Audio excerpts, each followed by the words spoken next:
Hello, I'm John Grom, and welcome to our 225th Right and Left Discussion Forum. We hold our televised discussions twice monthly to demonstrate the value of civil, productive, open-minded political dialogue. Today, our panelists will give their opinion on the most and least effective U.S. presidents in history. We will start off with the most effective presidents, and if time, we will venture into the least effective category. Today's discussion begins with Bryan Laubaugh, president of R&D Financial Services. Then Dr. Ronald Chamberlin, retired senior research chemist. Tom Finley, retired vice president of human resources development at Rubbermaid Incorporated. And Patty Haskins, former member of the Wadsworth City Council and the faculty of Wadsworth High. Bryan, you can start off with this discussion. Which U.S. president, in your opinion, was the most effective chief executive in the U.S.?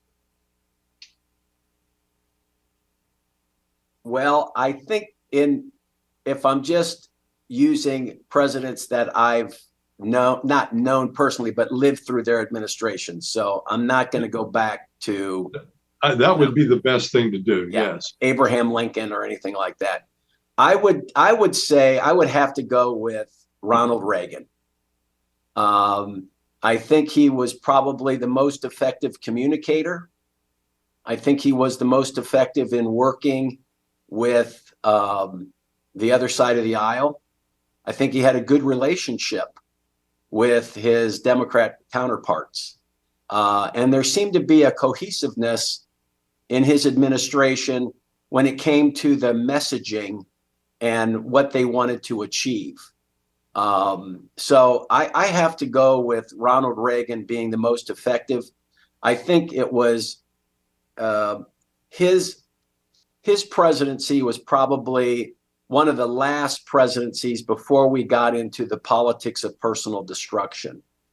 And, you know, his background in being the governor of California, his background working, you know, across the aisle, being more of a, I guess, an individual that was willing to compromise and to move the country forward.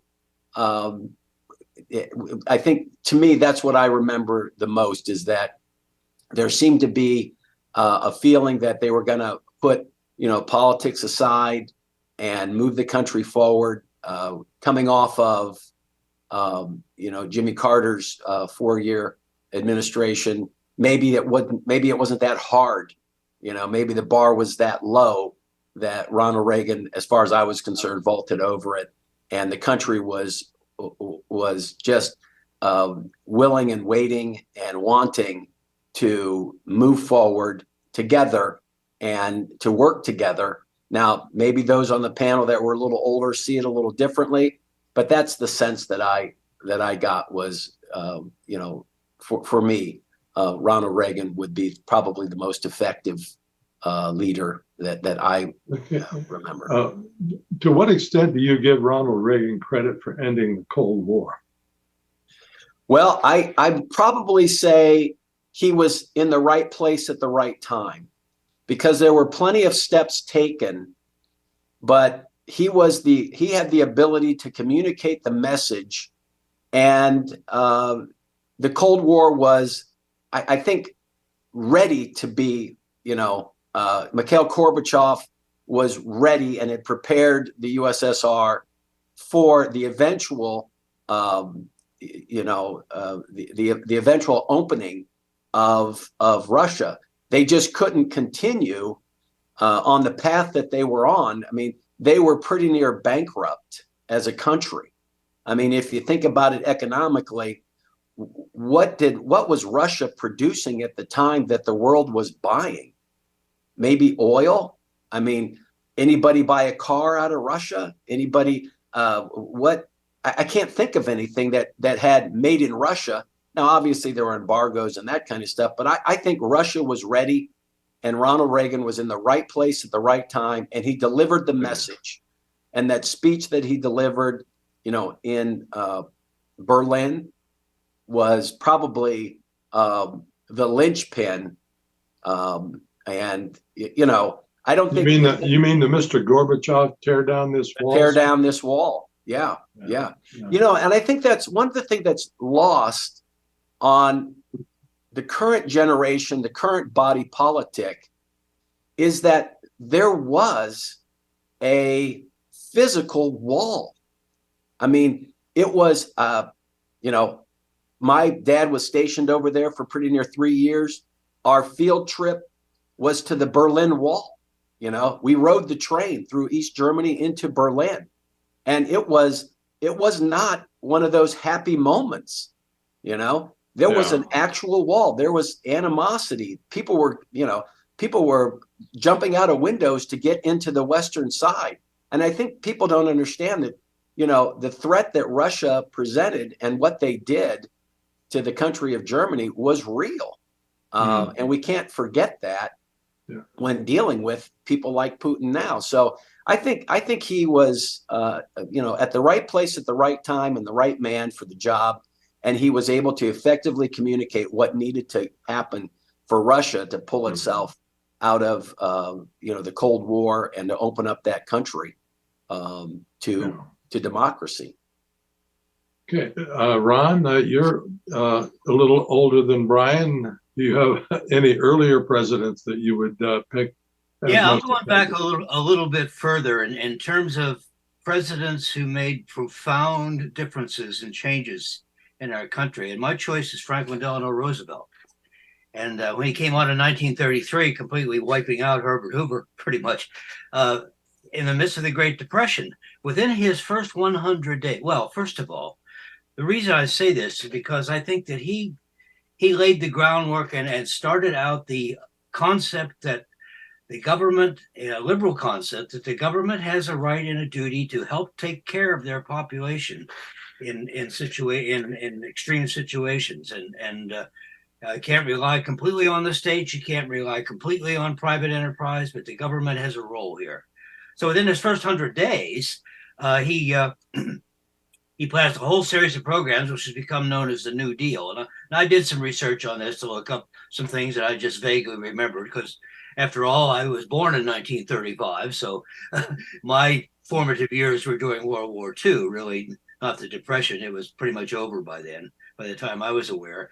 But it's a series of programs, and it was to help the youth, to help the farmers, to give changes in the economy, changes in the banking world, and so on. And the main agencies here were things like the Civilian Conservation Corps, the CCC, which took young people between the ages of about 18 into the late 20s and sent them away to camp and paid them. They worked primarily on things like state parks and national parks and building roads and building buildings and doing all that. And they got a small salary, portion of which they were sent back to their parents at home to help bolster up that economy. It was a CCC. I had an uncle in that, by the way. The WPA, the Works Progress Administration, and not only do they instruct you for work, but one of the interesting things on that is they sent out a series of artists of various kinds. Woody Guthrie, the folk singer, was sent out to make his observations and write his songs about things that were going on in the country.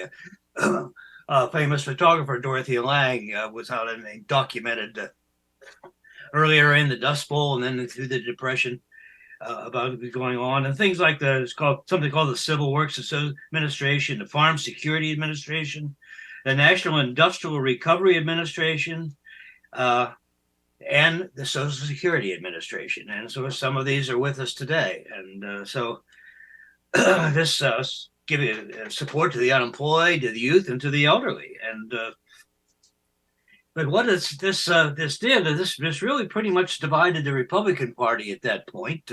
The progressives in their party, which supported Roosevelt, but it gave rise to a very strong conservative coalition. And so there are a couple of things that went on here.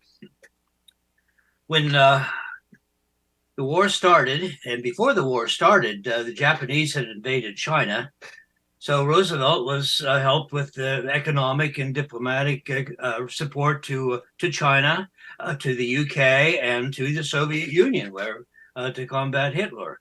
But the United States was officially neutral until the Japanese attacked it, whereupon U.S. helped us, become mobilized in order to meet that. But like any politics, nobody's perfect, and a couple of things that came out of here. He was. People said, well, he's really kind of a dictator here. What he did is he pretty much.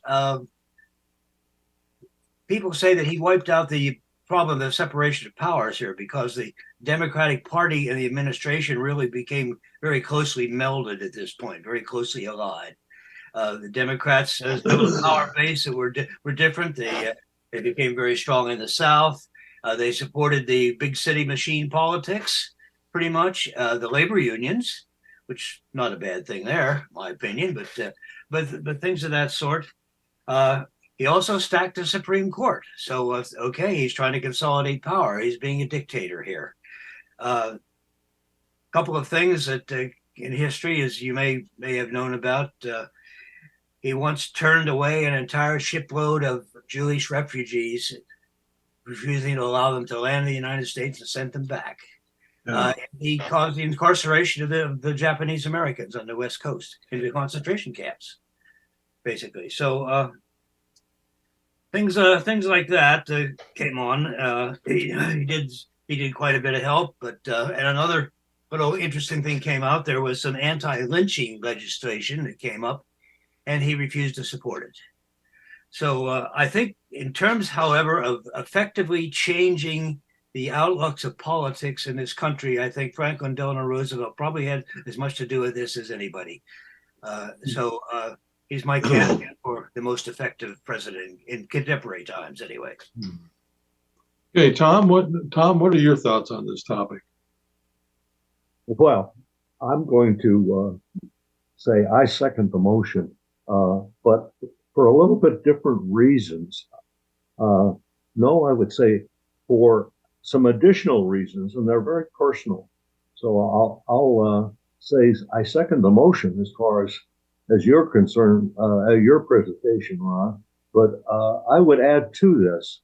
I too was born in 1935, so that put me as a 6-year-old or going on 6.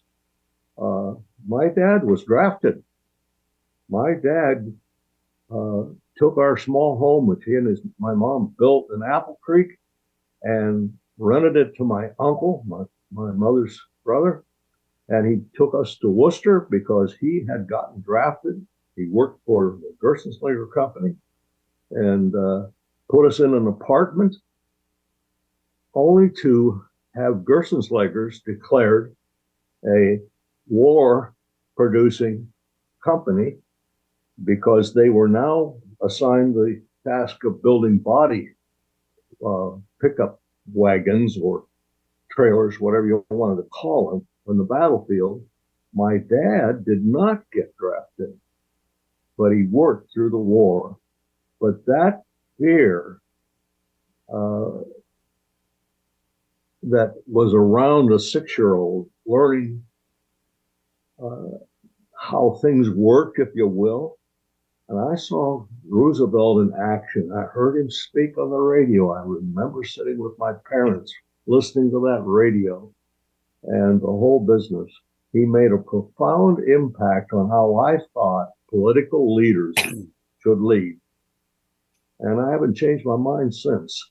We don't have enough of men like FDR or women like FDR who were committed. I just think of the accomplishment. We were at war with 2 major countries, and we won that war. I don't think my dad would have come back, but because I remember reading the fatalities in the first year or 2 of those wars. We just threw our troops at the enemy. We were ill prepared or whatever. The cavalry rates were tremendous. My dad would have been one of those who would have been on the front lines first.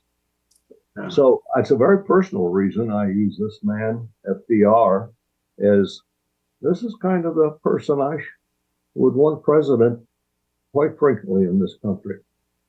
Patty, are you going to make this a clean sweep for FDR? Well, actually, I had two choices, and one of which was FDR, but the other was his cousin, Teddy Roosevelt. And I found it difficult to separate between the two. I mean, if you look at, first of all, they are cousins. They both started their political careers in the New York state legislature. They both went on to become assistant secretaries of the Navy. They both went on to become governor of the state of New York. They both went on to run for vice president. Now, Teddy Roosevelt ran for vice president. He really didn't want to because it was thought of a losing job. But the powers that be in the state legislature of New York wanted to get rid of him. So they thought, we'll put him in this job where he's not going to be able to do anything. And unfortunately for them, of course, when McKinley is killed, assassinated, and Teddy Roosevelt headed to president. FDR, many people forget that he did run for vice president in 1920, along with Governor James Cox of Ohio, and lost, but he wanted to put his name out there on the national level, and this did it for him. A couple of things that haven't been mentioned about FDR, and Tom alluded to it, is the effectiveness that he had through his fireside chats and the way that he handled the country in the time of Depression. There was a point during the Depression in which there were, of course, runs on the bank, and people were pulling all of their money out, and there was a real fear that there was going to be a total collapse of the banking system within the country. And Roosevelt called for a bank holiday for a week. Banks were closed. Nobody could take any money out of the bank. Well, the concern there was that as soon as that week is over, that everyone is going to go right straight back to the bank and pull out any money they can. But Roosevelt got on the radio, and basically the entire country listened to these fireside chats and calmed them down. And when the banks reopened, not only was there no longer a run on the bank, but people were actually bringing money back to the banks and depositing it. And that was the ability he had, his ability to work with world leaders. I mean, during the World War II, of course, he had many meetings with Churchill and Stalin. Now, Churchill and Stalin absolutely detested each other and had very different opinions on courses that should be taken during the war. And it was Roosevelt that was able to moderate between the two of them. In this country at the beginning of the war, there was really no desire to fight in the European theater. The main thrust of the war was going to be against Japan, because after all, they were the ones that attacked us. And you had Churchill, who wanted us to come more to their aid, and you had Russia that really wanted us to come into the European conflict, so that because they were taking such a beating. And Roosevelt was able to deal with sentiments at home and then work with those two. And while he didn't detest Stalin, he didn't trust him. And he knew how to work with him and manipulate him very honestly, and get him to work with Churchill to make sure that the Allied powers were successful. Going back to Teddy Roosevelt, one of the things I thought about him is that he was such a colorful character. I mean, he had a difficult life. I know his first marriage, love of his life, according to him, and his wife died in childbirth within hours of his mother passing away. So very young in life, he lost his wife, he lost his mother, and he had a child to raise. And this was difficult for him. He was an asthmatic as a child, but yet he wanted to work through that. And he became, he was a hero at San Juan Hill in forming of the Rough Riders. While he was president, though, he really took it upon himself to break up the trust within the country, to handle the regulation of the railroads, and to handle worker disputes. He worked on the Pure Food and Drug Act. A big claim of his to fame is his work on the national parks and the forest and the monuments in the country and conservation. TR had spent a great deal of time out west, actually living as a cowboy, and had a great respect for the open spaces and for the West and for our natural resources. And he really pushed for this while he was president. To me, one of the biggest things he did, though, was to complete the Panama Canal. I mean, if you go back into the story of what happened with the Panama Canal, it had been, tried to be made or built for a number of years. And it was Roosevelt who came in and said, we're going to get this done. And he did that. He expanded the Navy. He had, was the first person to invite an African American to dinner at the White House. Now that sounds like something minor, but it was really a big thing that while Black members or Black citizens could come to the White House, they could visit, they could work there, they weren't to be invited for dinner. And there was quite an uproar when he brought in Booker T. Washington to have dinner at the White House. Roosevelt was the first American to receive the Nobel Peace Prize for brokering an end to the Russo-Japanese War in 1906. There are many that say that he was the father of the modern president, in that he saw what government could do, saw what he could do from what is now called the bully pulpit, and he was the one who actually started that, and was extremely effective as a president. So, I mean, a great deal of respect from my end of the stick. Okay, well, I'm kind of surprised that we got a clean sweep for FDR, but I'd like to give an honorable mention to Harry Truman. Now, I was born in 1939, but I do remember when Truman died. When Roosevelt died and Truman took over. But when I think about Truman's tenure, he had two wars to fight and won them both. He had the post-war era of rebuilding Europe and rebuilding Japan and making allies out of both of them, both Germany and Japan. That was quite an accomplishment for an unknown senator from Missouri that was picked during the convention to be a VP. I'm going to surprise you a little bit. I guess not. When I think about pure effectiveness, getting things done, you have to take your hat off to Richard Nixon. And I know that most Democrats don't like to acknowledge the fact that he had a tremendous liberal record, and I'm going to read part of it.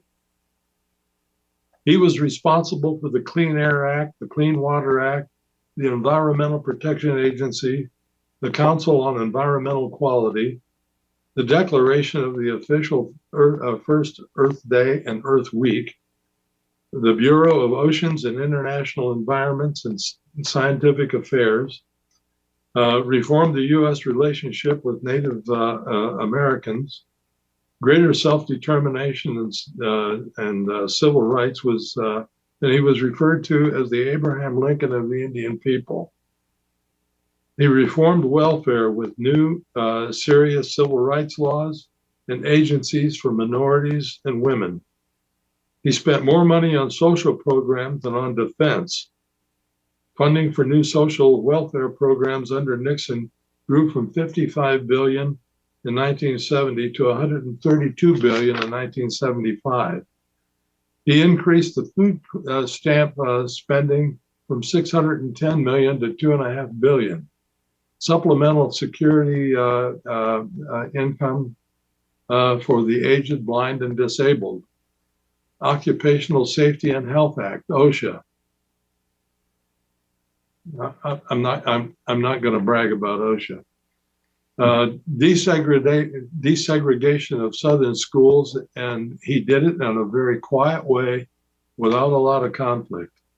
Automatic cost of living adjustments for Social Security recipients, ended the war in Vietnam, ended the draft, gave the vote to 18-year-olds, the only president to spend more money on drug rehab and education than he did on enforcement. His foreign policies featured arms control, removing trade barriers with China, and the anti-ballistic missile treaty with Russia. Those are things that a president who is really hated by the Democrat Party and all Democrats in the country who worship all of those things that I just read. I think that it was a personality thing with him, and that we should give him a nod for being effective in getting things done. Good point, John. I agree with that. I mean, the fact that he was a criminal, there you go. Yes, yeah, I agree. Thank you. I wanted to make this observation, and that is, John reminded me, and I wanted to do it, and I forgot. But our democracy, our form of government, seems to produce leaders, some of them in spite of themselves, that get things done that were in the best interest of the country.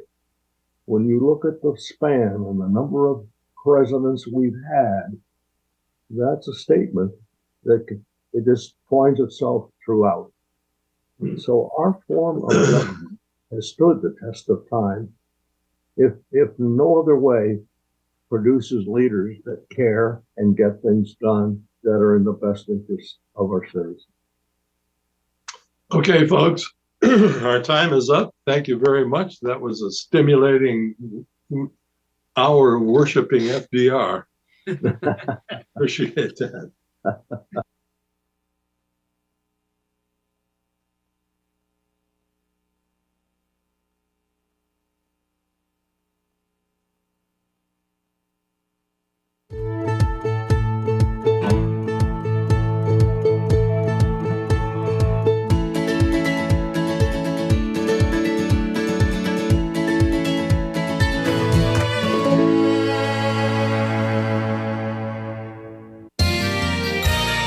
You are watching WCTV, Wadsworth Community Television.